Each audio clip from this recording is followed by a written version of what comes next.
জননেতা, জাতির জনক বঙ্গবন্ধুর সুযোগ্য কন্যা, বাংলাদেশের প্রধানমন্ত্রী জননেত্রী শেখ হাসিনার অত্যন্ত স্নেহধন্য, দিনাজপুরের নতুন প্রজন্মের অহংকার, আজকের অনুষ্ঠানের অন্যতম বিশেষ অতিথি মাননীয় সংসদ সদস্য জননেতা ইকবালুর রহিম। এবারে এই ভাষণে তার আসবার কথা এবং এতগুলো জনতার সামনে, তার প্রিয় মানুষদের সামনে তার কিছু কথা তুলে ধরবার জন্য বিনীত অনুরোধ জানাচ্ছি। আজকের বিশেষ অতিথি জননেতা জনাব ইকবালুর রহিম।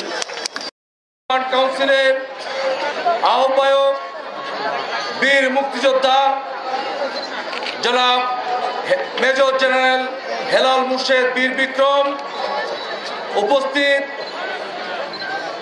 সম্বর্ধিত গুণী ব্যক্তিবর্গ, আমার বীর মুক্তিযোদ্ধা ভাইরা,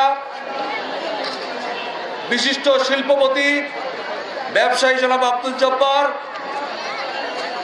সুধীবৃন্দ, সাংবাদিক ভাইরা, আমার প্রিয় দিনাজপুরের ভাই এবং বোনেরা, আসসালামু আলাইকুম। অন্যান্য সম্প্রদায়ের ভাই বোনদের আদাব। বক্তব্য রাখার আসলে সময় নেই।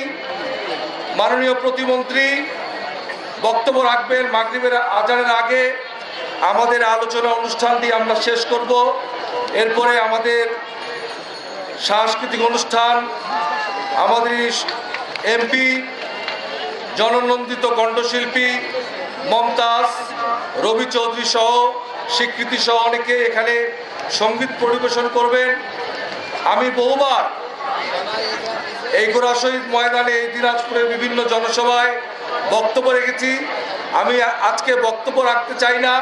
আজকে আপনাদের প্রতি উদাত্ত আহ্বান জানাতে চাই যে আসুন আমরা সবাই যুদ্ধাপরাধীদের বিচারের দাবিতে এই দিনাজপুর থেকে যে সমাবেশ, যে স্লোগান ধ্বনিত হলো, এই স্লোগান আমরা 55,126 বর্গ মাইলের প্রতি ইঞ্চি জমিতে আমরা ছড়িয়ে দেই।